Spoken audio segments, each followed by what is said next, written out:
All right, homies, another exciting interview. We were talking just a little bit before I pressed record. Apparently, this one went pretty quickly. So I'm super excited to hear about it and get the whole journey. This is Ella. Ella already knows the drill. Okay, Ella, biggest tip, go. It's not impossible.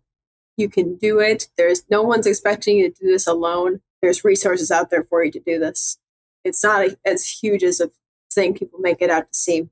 We'll get into when you figured out it wasn't impossible, but give me some of the background before you found the education here at the podcast.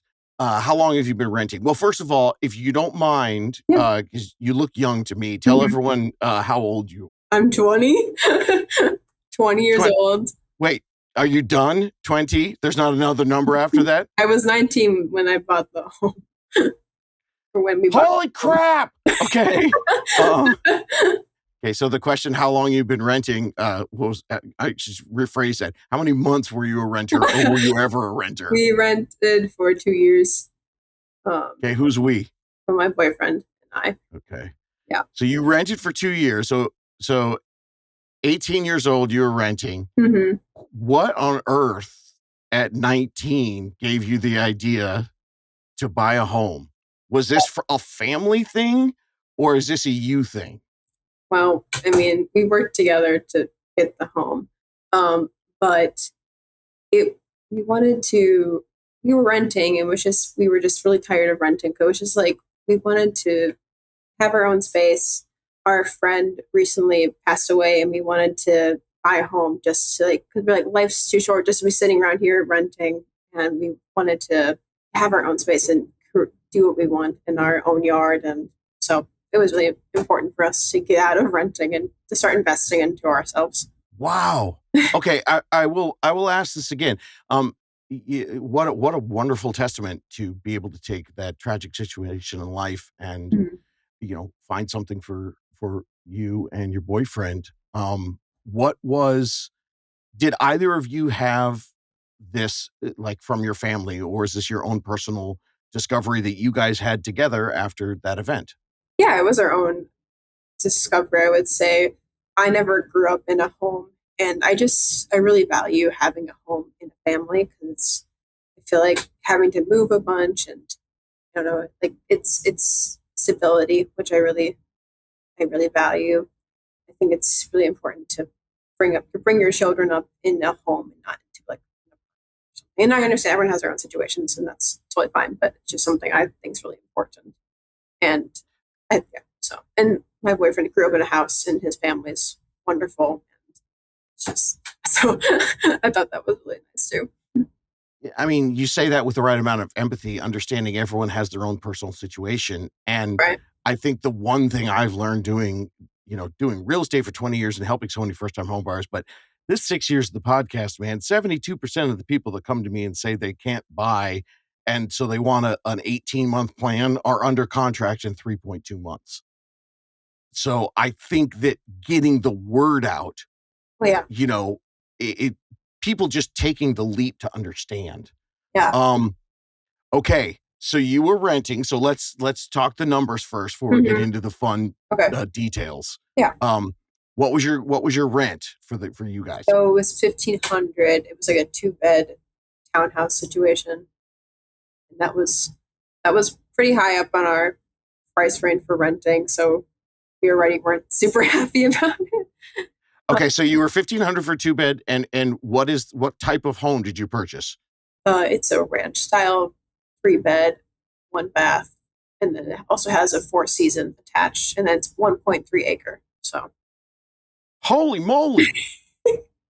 Wow. Okay, and this is in Appleton, Wisconsin. Yeah. Mm-hmm. Where we happen to have a unicorn who lives right in that town, which is awesome. Mm-hmm. And what was the purchase price for your home? It was $300,000. Okay. Did you ever think you would buy a $300,000 home? Absolutely not. Did you ever think you would do it at frickin' 19? No. You're insane. No, not at all. Okay. So, all right. So now let's walk through the process. Okay.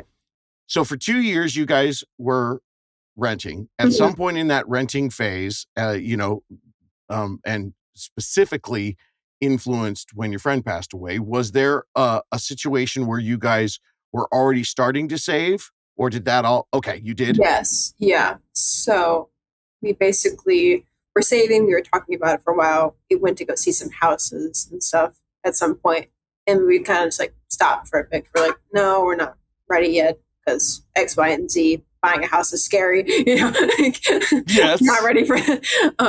So, and then eventually we, I think we had a decent amount saved. I was like, okay, we're kind of getting close. Like, I'm gonna start learning a little bit more, and then yeah, you found your podcast. I was like on Spotify. I'm like, how to buy a home. I was like, oh, it's Yes. right there. And all my answers, all my questions were answered. Dude, I almost named the podcast something else, and I'm so glad I I'm so didn't. glad because that's how I found it. I was like, how do I know someone's got something on this. Yes. I was so angry when I started the podcast of the real estate industry. I almost called it the biggest dirty little secret in real estate. Oh God. And when I ran it by some friends and colleagues and mostly my family, they were like, "You're nicer than that." And I went, "Oh, okay. How about I help?" So so you said 1,500 Yeah, was kind of the top, but you said you were saving at the same time. Do you yeah. mind breaking down your financials? How much were you saving if 1,500 was the stretch? So I don't think it was a ton. I think right up to buying the home and getting our down payment, we were trying to save 2,000 a month. We were like ramen, nothing, nothing, Dude, nothing. We're doing nothing. my God. But I have a closet full because I got suckered into something on TikTok Shop of yeah. ramen now, and I eat it, and I'm like, "What am I in college?" Oh So my gosh. It's pretty good when if you're hungry. it is, and it cost me like $30 for like a year's worth. Right. So There's nothing wrong with it. Um, okay, so you guys were squirreling away some big money. yeah, I would. Yeah, I think a decent amount. My boyfriend and I, we both worked in college. Like he worked a full time job in college, so he had a decent amount saved, which was incredibly helpful. We wouldn't be here without him. I worked full time mostly, so we both were able to save a lot of money for this house. And are you both did you both apply on the loan? Yeah.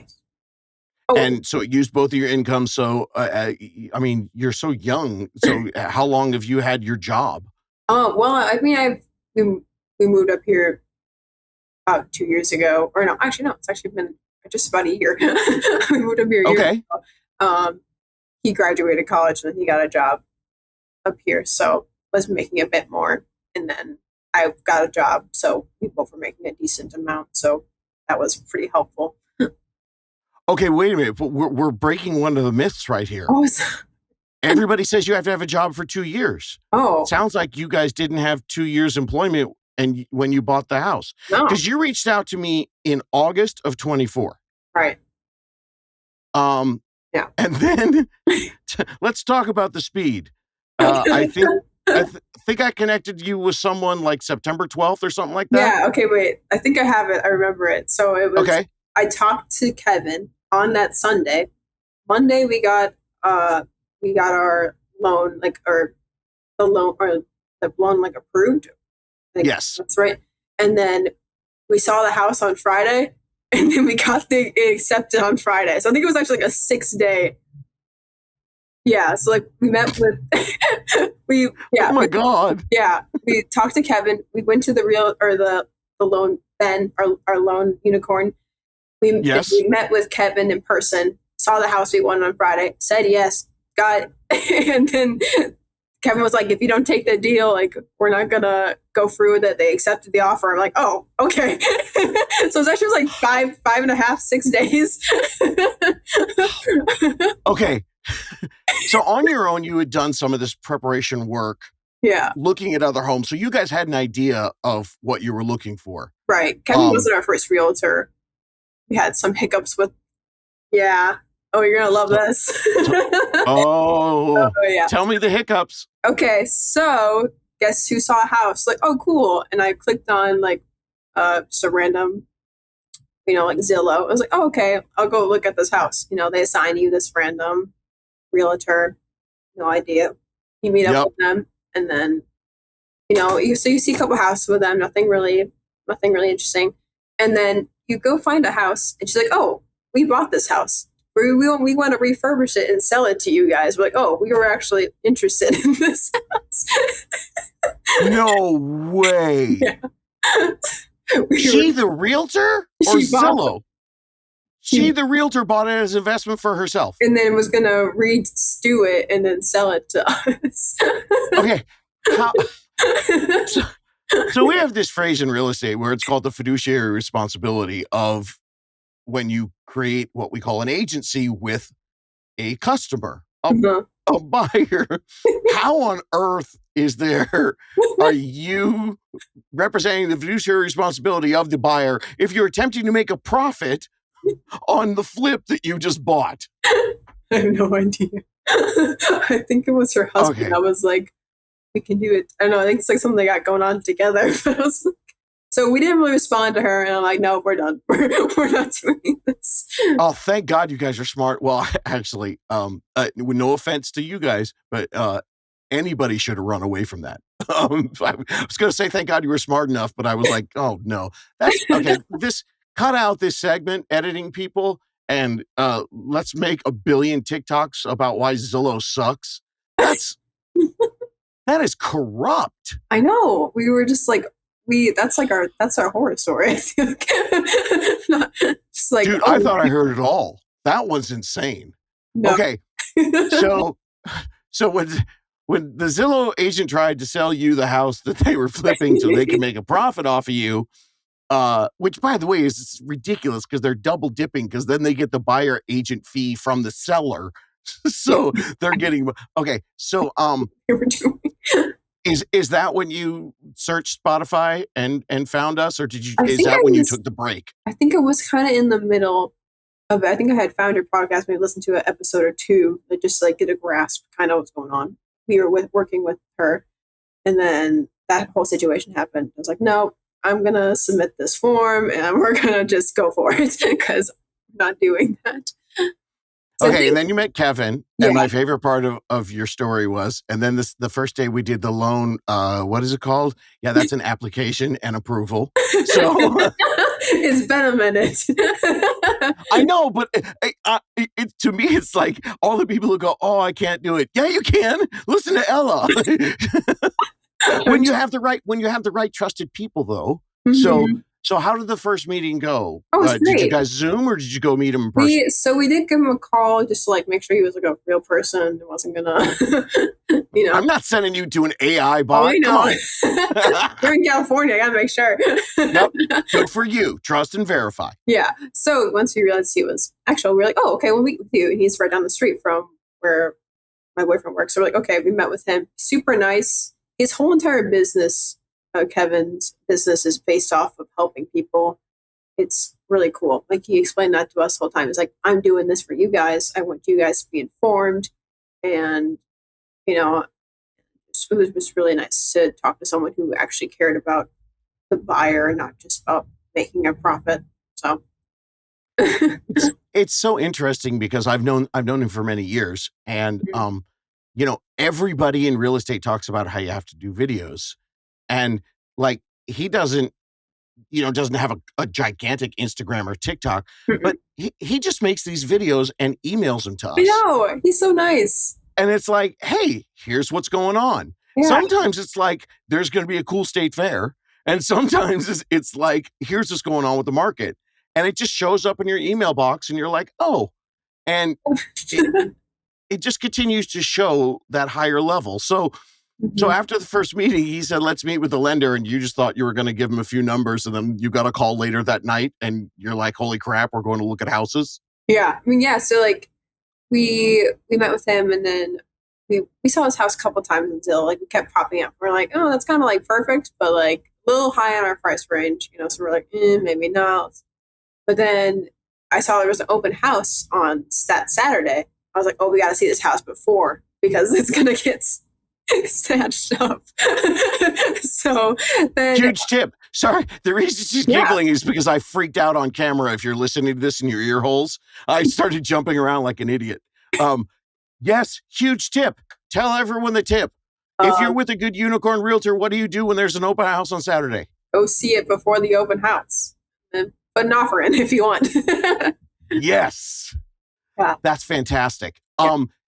Okay, so where did you guys land with your monthly payment, your PITI? Um, oh, like the insurance, the monthly, sorry. Everything. Oh, Like, do you know how much you pay now on your month? yeah, it's like 2,100, I think. So you were putting away an extra 2 grand a month. Mm-hmm. Was that the conversation you had with the lender? We're like, we're doing 1,500. We're putting away an extra 2,000 a month. And did the lender say, okay, if you guys go up to 300, your payment's going to be around 2,100? Like you said, it was at the top of your price range. Talk through how that works as a freaking 19-year-old figuring out, like, did you look at the home price or did you think about the home price and then the monthly payment for that home? So we were really fortunate to get a little extra help from family to help with the down payment, so we don't have to deal with PMI. So that was really nice. But Excellent. and I think that also I think we expected that higher monthly payment, but since we were putting away so much, you kind of talk about this sometimes, like uh, practice dealing with mortgage. So Practice payment. yeah, putting that extra amount away, and we still had some left, like decent amount left over. So we weren't super worried about having to monthly payment we have right now. So it's really nice. Yeah. My favorite thing about the practice payment is, like, I was just talking to someone today, another homie who we've been working for, I think maybe over a year. Yeah. And I just did my little monthly check-in, talking to him and his unicorn team. And it's like, oh yeah, I forgot to tell you, like, my wife's job is changing and I got hit by a drunk driver and all this stuff. Uh, but he, and also JT, the creative director and producer behind the podcast Mhm. and everything, he's been doing practice payments too. And like, this guy had this terrible stuff happen. And so he's got to put his home stuff on pause while he waits for the insurance, but he had the money in his practice payment account. And you know what I mean? And Yeah. JT just had his student loans go out of forbearance. Mhm. So now he's got a big fat payment and he's like, crap. Well, guess what? He's been practicing a new mortgage payment for several months. So now he's got the money there. Oh wow, So that's awesome. so you guys were saving and you got a gift. Was that one of those, like, you got to show me first that you're saving, or was it just really nice family? Really kind. So do you have a little chunk now? You've been in since October. Have you done anything, any upgrades, anything? We, we painted the house Outside or inside? inside. It was like a really weird cabiny wood varnish everywhere. So now it's like a nice cream white, and we got some pretty trim and stuff. So Very it's good. It's cool. cool. Yeah. Not much. We put all our heart and soul into the yard right now. We've got a garden going on. Got a Oh, that's greenhouse. awesome. I didn't even see it. Oh yeah, here it is. Greenhouse. Oh my gosh, they got a Yeah, greenhouse. we're like, this is like a four-season room. It's like I know you said that, and I was like, your house came with the hotel? What are you talking about? so yeah, Oh, it's like okay. So that was there. Did you do anything to it, or did you just take it like as we really is? haven't done that much, honestly. Like we just cleaned it up really. Like it was sitting for like I think 2 years. Um, yeah, we just cleaned it up. We haven't done a ton yet to like refinish anything. Like I said, it was a little bit higher in our price range, so we're kind of like house, and that's kind of it for now. Probably for a bit. But yeah, we're just cleaning everything up, trimming all the trees, and nothing crazy So yet.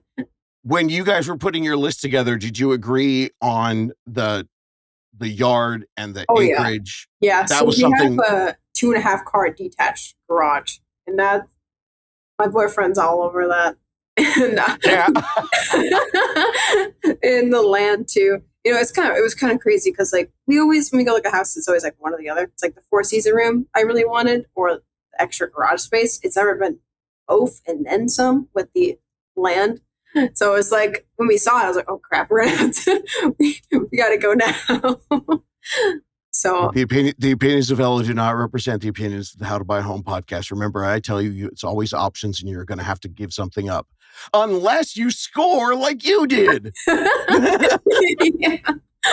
Yeah, it's Well, and I do tell people, stay in your budget. Don't overpay. Don't feel like you're being pushed into anything. A mhm, unicorn's never going to make you feel that way. But at your age, mhm, there's an option. There's potentially income increases that are going to happen in your life, right. and just keep your mind open. Most people that really, really go way below what their loan potential is, and I Mhm. know I've heard the horror stories. People like, I don't want to push it all the way to what I'm approved for. But I have more people call me after like 2 or 3 years and go, "Dang it, we should have stretched, David." Yeah. And you guys have massive room to grow. You could build 3 more houses on that land. Oh, yeah. Um, how did the inspection process go Oh, through that? that was interesting, yes. So, like I said, the house Okay. was sitting for a bit. Everything was in relatively good condition. Our well had to get, treated. There was a bit of arsenic in there, so we had to get that treated. Oh. Oh. My boyfriend's telling me it was chlorinated, not not arsenic. Not poison. Okay, Yeah, good. yeah.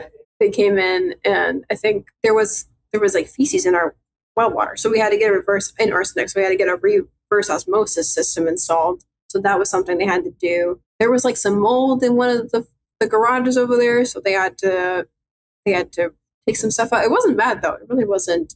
It wasn't anything crazy. It was just a couple of things we wanted to figure out first before we signed anything. So, but otherwise, it was pretty well, went pretty good compared to the other Okay. houses we saw. It was a lot better than others. Oh, that's good. Yeah, yeah. So then how did it work out? Was it something that you just got the information and knew you were gonna pay for it later, or did the seller fix it, or did you receive some kind of credit?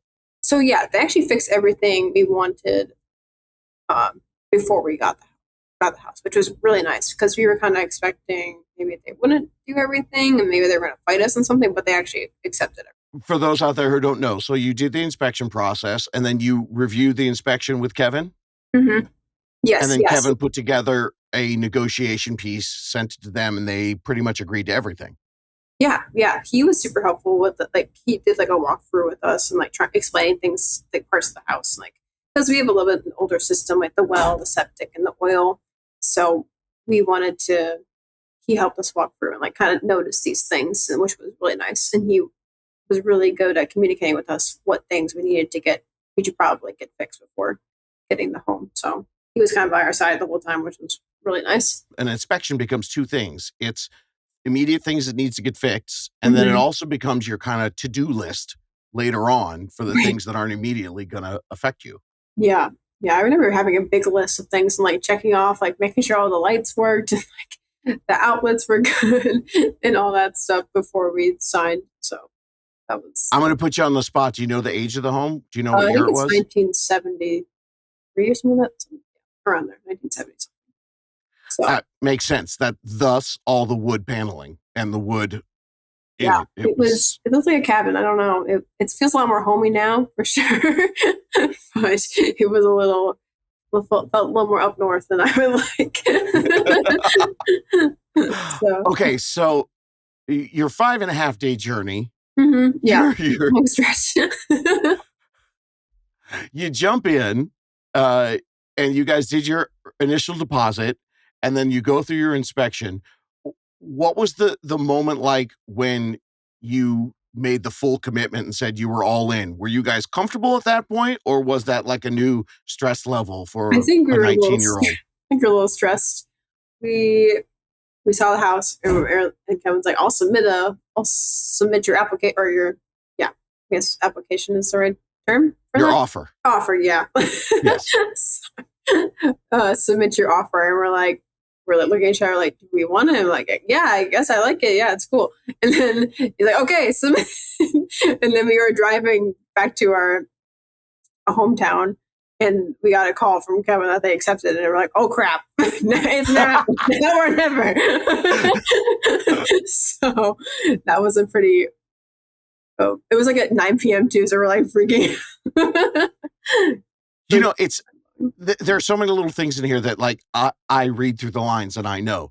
Mhm. The speed, super crucial in this current market.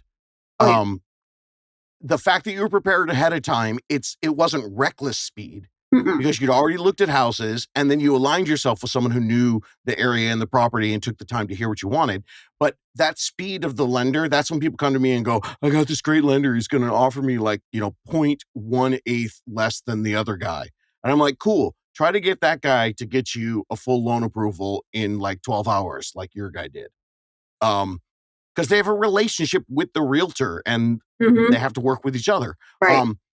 But the other thing that's really interesting about the inspection and why I'm sure Kevin got such a good deal in the negotiations, you said the home had been sitting for a while, Yeah. right? Yeah.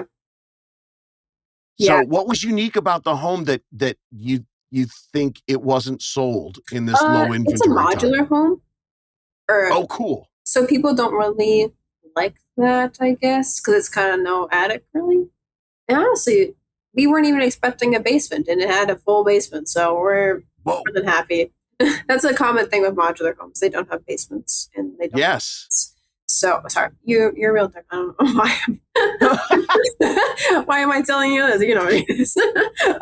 Okay. Well, you know where you can educate me? Sure. Because I hear the different terms all over the country. Mhm. Explain to me a four-season room. Okay, What yeah. does that mean? So basically, it's a room. It's like cathedral windows, but throughout the whole entire thing.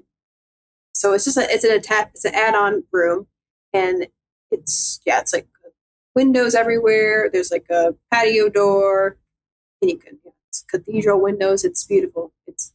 It's facing the south where the sun rises, Wow. which is really So I nice. I'm trying to I don't know, maybe in Southern California that would be like an enclosed covered patio. Is it like that? Yeah, Or is it yeah. So I guess I'm calling it a four season room because it's attached to our house. More people may consider it a sunroom. Maybe that's something that that's makes sense? more applicable. Yeah. So it's connected to our house. Like I can go to my kitchen through this area without having to open any doors. It's kind of just an add on. But yeah, with the four season room, it'd probably be like more enclosed, and it probably for a sunroom, it probably wouldn't be as accessible during the winter. But we're able to use it during the winter time. Thus the four seasons. That makes sense. Yeah. Yeah, so. Wow. So again, you guys got the idea, started this on your own, Mhm. found me in August, got you with Kevin. 5.5 days later, you're under contract. And then I'm like, hey, good job. Do you want to be on the podcast? And you were like, sure. So tell me, was there anything else along the process because it went so quickly for you that surprised you? I think it was really just how fast it went. I was like, I was pretty well educated at that point from listening to all your podcasts and stuff. So I kind of like knew these terminologies. I was still asking some questions for the nitty gritty stuff. Like I'm still trying to understand like how loans work, kind of like because there's the actual money you're putting into your house, and then I can't think of the words. No, I know what you're talking about because you've got your loan, which has the principal amount that you the owe. principal, yeah, the principal and the amount you have to pay back over time. I don't know why I can't think of the word. It's like, but The interest on the the loan, interest, and yeah. then and Thank then you. Yeah. yep, So I yep. was trying to understand that, like how principal and interest works, kind of still, because that was a little confusing. Um, but yeah, it's just the little terminology stuff. But I listened to your like ABC terminology stuff, and that was super helpful. But It's you know what makes me so happy? You got the concepts. yeah, I don't care if you don't remember the words. thanks, You know? thanks. I appreciate that. No, seriously. Seriously, that's what your team is for. Well, Right. I mean, I don't know if I've ever said this on the podcast, but um, when I was 28, I had a phone call with my dad that I forgot. And then later on, years later, when I started a podcast to educate first-time homebuyers, my dad reminded me as I was having him help me through it. Remember when you were 28 years old and you asked me what's a mortgage? I'm like, no.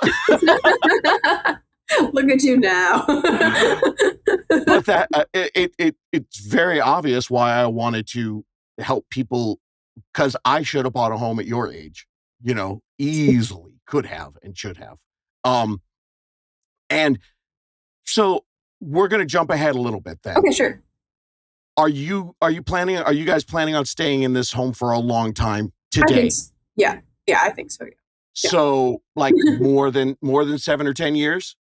I think so. I don't think there's gonna be any major job changes. So I think we're staying put for a bit.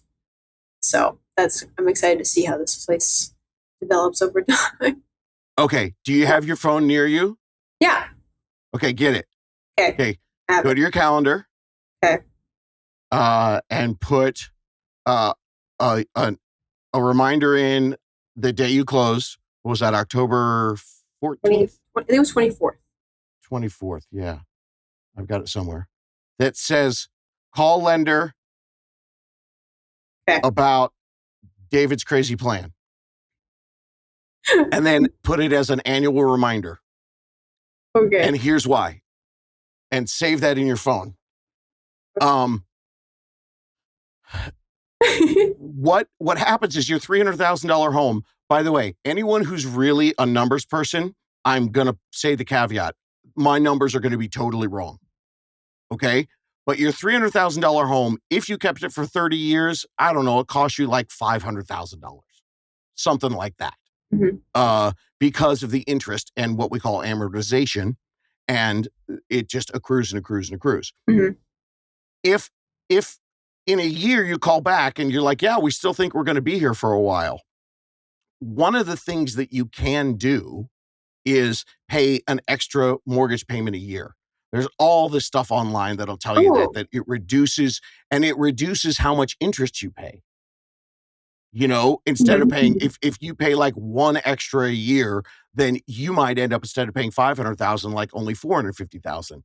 But again, that's all for a 30-year formula. Okay. So if at some point you guys are like, dude, we might stay here forever, or if you're saving money Mhm. and you're thinking maybe we'll rent this place, then if you can save enough money to get a new down payment on Mhm. something else and pay an extra payment or two a year to reduce that one. So eventually it's what we call the most beautiful words in real estate. You own it free and clear. Wow. Then, you know, um, if you pay those extra payments, you'll reduce how much you pay in total to buy the home. That's a lot of math, Mhm. but you know what I'm saying? Yeah, I understand what you're saying. For now, at that first payment, it's just going to be, or at that first year mark when you call your lender, just ask them, hey, so we did the big down payment. Can I get two plans now? Give us a plan if we buy another house and we don't sell this one. And then it might be like, okay, well, you need to save 3% for what potentially could be a $600,000 house. And maybe you make a 5-year plan to do that, Mhm. or a 7-year plan to do that. And so you squirrel away a little bit. And then if you change your mind, who cares? You got $30,000 sitting somewhere in a savings account. And then the other plan that you have with the lender, when you look at your reminder, which I can't Mhm. wait to just see you look at it and go, God dang it, Sidoni. It's going to make me laugh. The other plan is you go, okay, but what if we sell this house? Because you did get the wonderful gift and you're going to have a ton of equity that's going to grow and grow and grow. Mhm. So Yeah. that's my little monologue. Okay, back to buying a house. Did I miss anything? Was there anything else? Don't think so. I feel like the process, I just feel like from learning so much before this happened, it was a lot easier to like, if I noticed something was a little confusing, I like, make sure to ask the questions and not just like go along with whatever.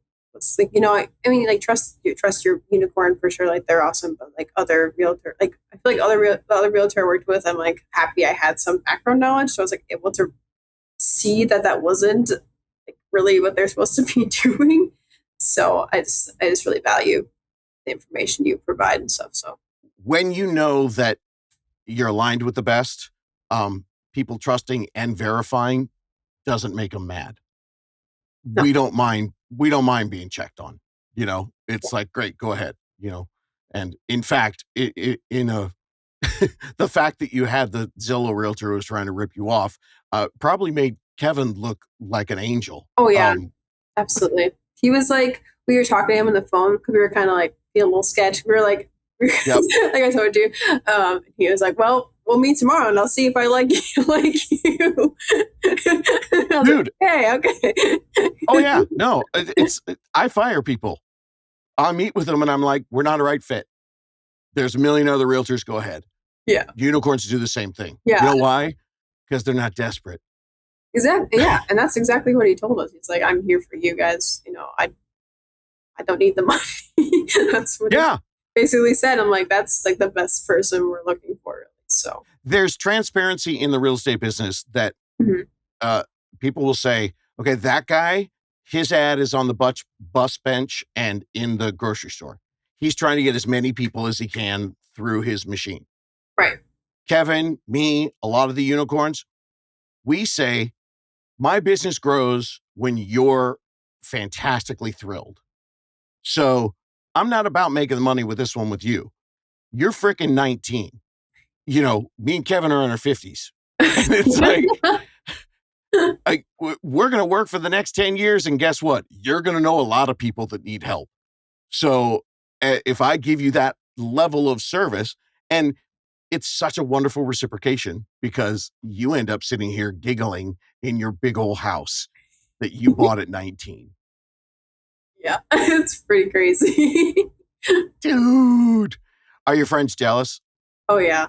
They're like, I don't understand how you did that. I'm like, yeah, I don't just set my mind. We just set our mind to it. I guess it's something we both really wanted. And I don't know. It's nice to find someone who kind of cares about that same stuff as you do and doesn't just want to party college and I'll be a crazy college kid.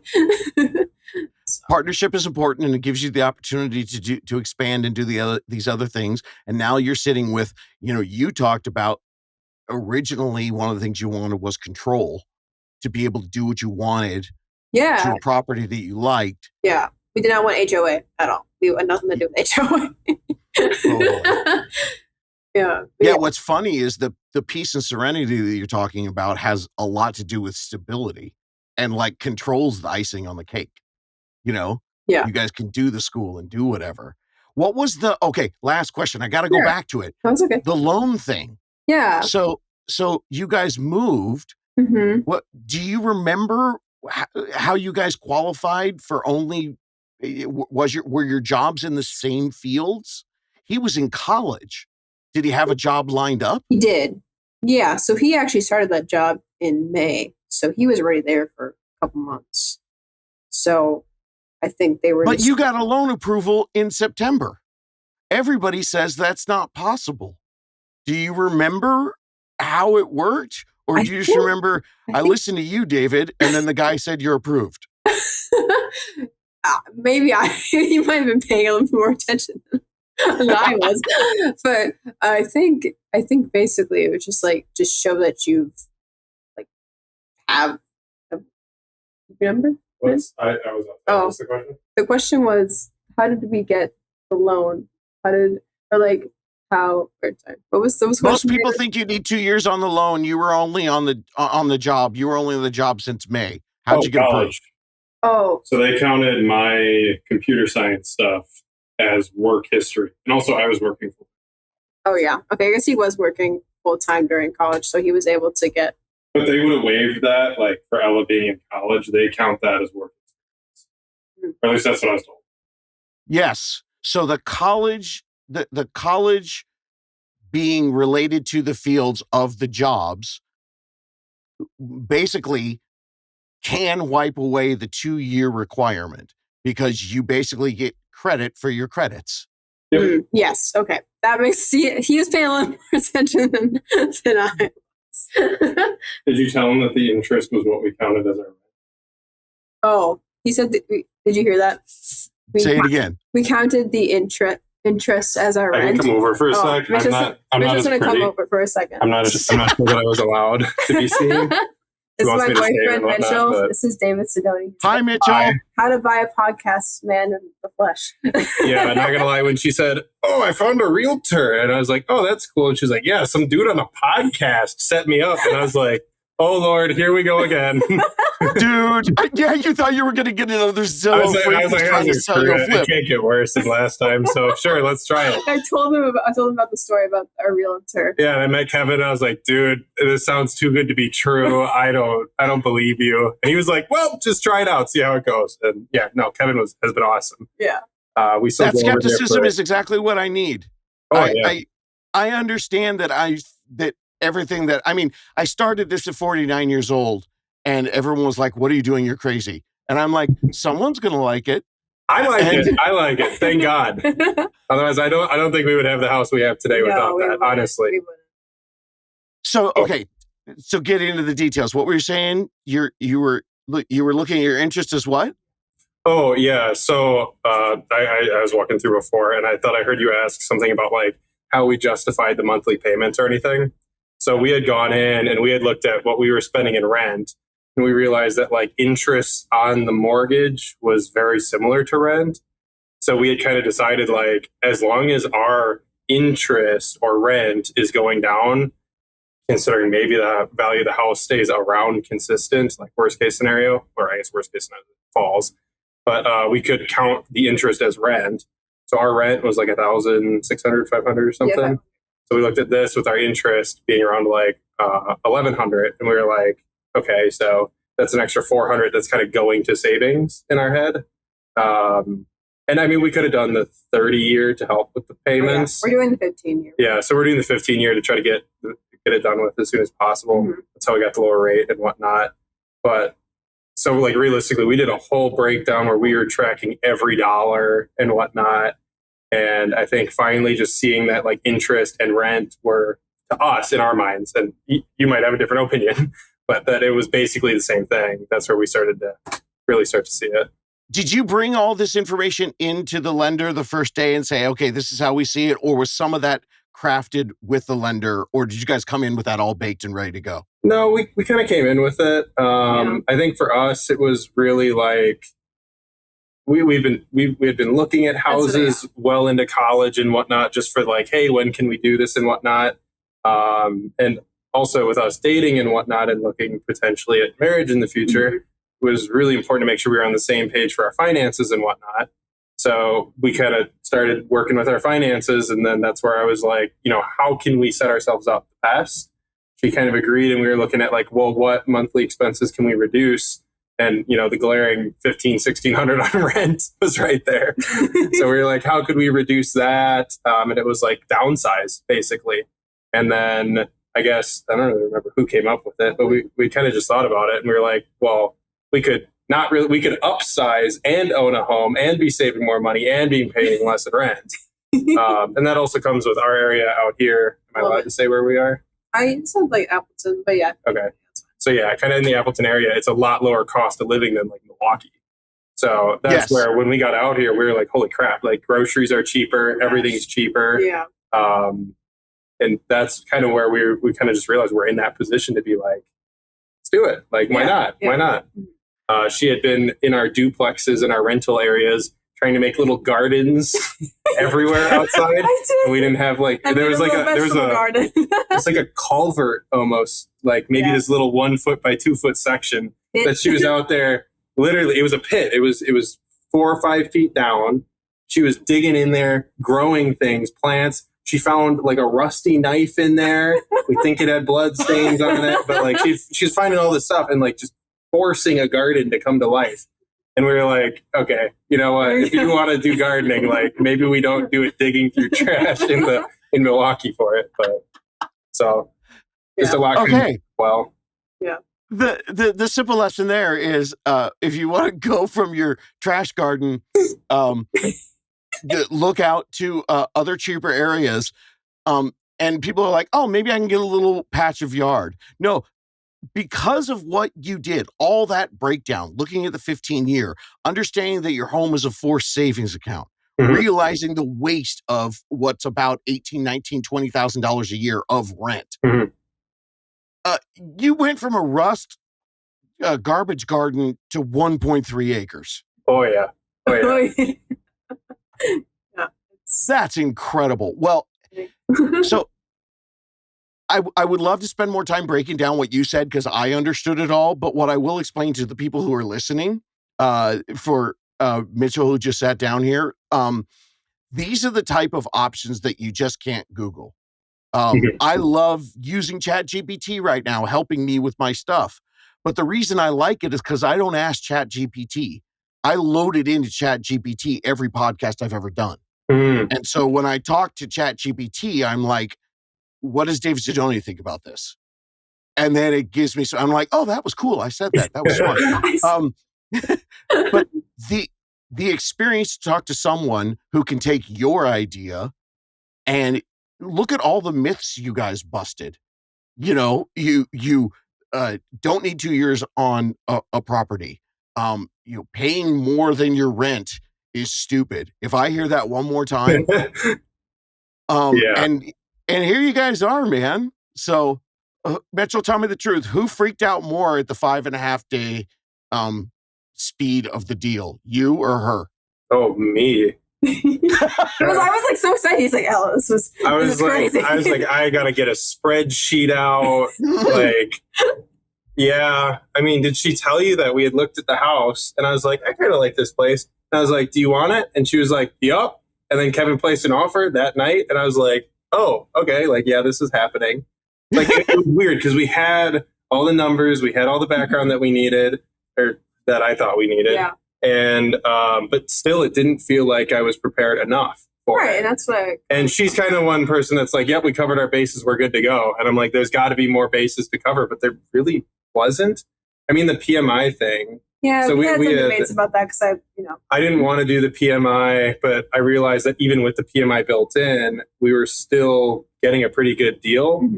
And then we were fortunate enough that my parents were able to help us get rid of the PMI. We still owe them the money. Legally, we don't. Hey. But but like, still, they were like, "Why pay the PMI if you don't have to?" And we were like, "Okay." So even just that, like, that just helped our numbers get rid of the PMI. So it was an even better decision in general. Mm-hmm. And yeah, so I think that was the hardest part for me, was like, with that short of a timeline, like, we'd been thinking about this for years. It was like 5 days. I was telling you, it was like, yeah. We met Kevin. I saw a listing for a house I wanted, and I was like, Ella, like, I think this has everything I want.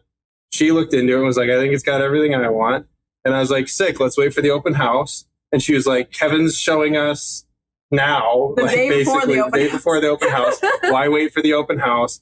We got here, and it was like, do you want to make an offer before the open house happens? And like, we kind of said yes. Like, yeah. we were sure we said yes. I don't really remember saying yes, but like, and then it all just worked out. And I think that came from a lot of, like, we knew where we were. Mm-hmm. And then Kevin knew what we had to look out for. I didn't even think about the well, the arsenic, the fuel oil, any of that. And he came in and was like, you're going to look for, we're going to get this, and that test done. That septic field looks a little whatever. Like, we're going to get that checked out. Those were the bases that I didn't have covered. And without Kevin to come in and cover those bases for us, I mean, there's just only so much you can do on your own without a realtor, again, like Kevin, for us. For sure. I have a logo that I made. I had AI make for me when I met with all the unicorns. And because the compassion, the empathy, and the concern for you as an individual is such a gigantic part of what we do. That's why I say unicorn. It's magical. Oh, yeah. It's all that. But you know what? I put a dang mohawk on that guy and gave him a vest with no sleeves and a tattoo, because the unicorns are badass too. Oh yeah. That's the real magic, Right. I will say, though, when we met Kevin and he starts talking about unicorns and all this other stuff, I was like, oh God. Oh yeah, Kevin and I were like connecting. Like, they knew what was going on. Like, I hadn't seen the podcast. So I'm like, I'm so out of the loop as to what's going on, but she clearly feels like she knows what's going on. So I got to tell you, I get so much. I have people that tell me, like, this is the dumbest way to grow a business. And I'm like, here's the deal. There's about 1 million, 1.2 million first-time home buyers every year. I don't need all of them. But if you listen, like, what I heard right now is Mitchell did all the preparation on the financial side. And so the reason why you were a little stressed when it went fast was because Ella wasn't stressed because she had me in her ears giving that. Oh, Basically, yeah. You know what I mean? You guys balanced each other out there, and now you're sitting in your 4-season room. oh yeah. So I keep thinking I'm waiting for the maid to come in 4 seasons. Serve some tea. Or No, something. not yet. We have 2 cats, if that counts. Yes. Well, thanks for jumping in, Mitchell. I appreciate it, man. Yeah, I'll get off. Yeah, okay, later, bud. Thanks, Maybe if I looked nicer and I wasn't covered in grease. It's okay. That's okay. You're a man with the house. I know you're doing stuff. You do my breaks right now. Well, and it's just incredible. Students working it out, and it really is the combination between what he did and what you did, and then, by realizing that you had someone who, yes, he's talking about unicorns, but then Mitchell got to see him be a badass, and he's like, okay, we're good.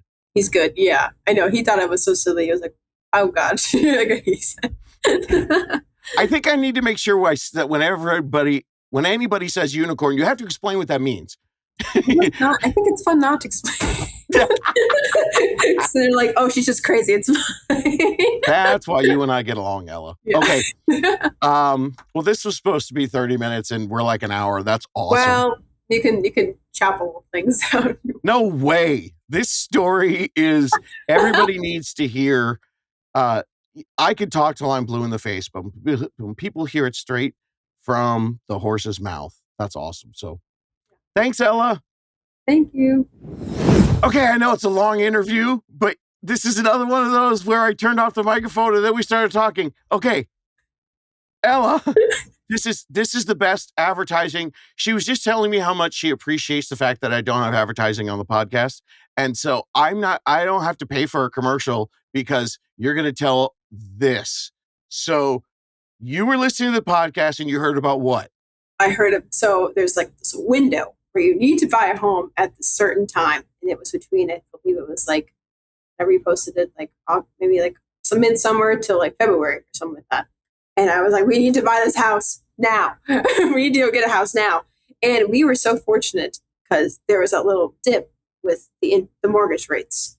Which happened before the cuts, which I told everybody on the podcast was going to happen. Mm-hmm, and I said, this is the window. And then you probably thought there's no way we're going to be able to do it. Mm-hmm. And then you bought a house in 5.5 days. Yeah. And we met with the mortgage person. It was like 5%. We met with them, the lender. And then when we finally purchased the home, it was 5.25. We're like, this is the lowest I've seen it in a long time. So it was incredible. It was such great timing listening to your podcast, and that worked out because we didn't buy down or anything. We didn't buy any points or anything at all. Wow. So it was. And that rate jumped after the Fed now rate it's cut. like at 6 point. Yeah. So super cool. Okay, so yeah. The moral of this postscript is, everybody, when I tell you stuff, it's not because I want to be a realtor. I'm a nerd and I watch the stuff all the time. But we really appreciate it. Thank you.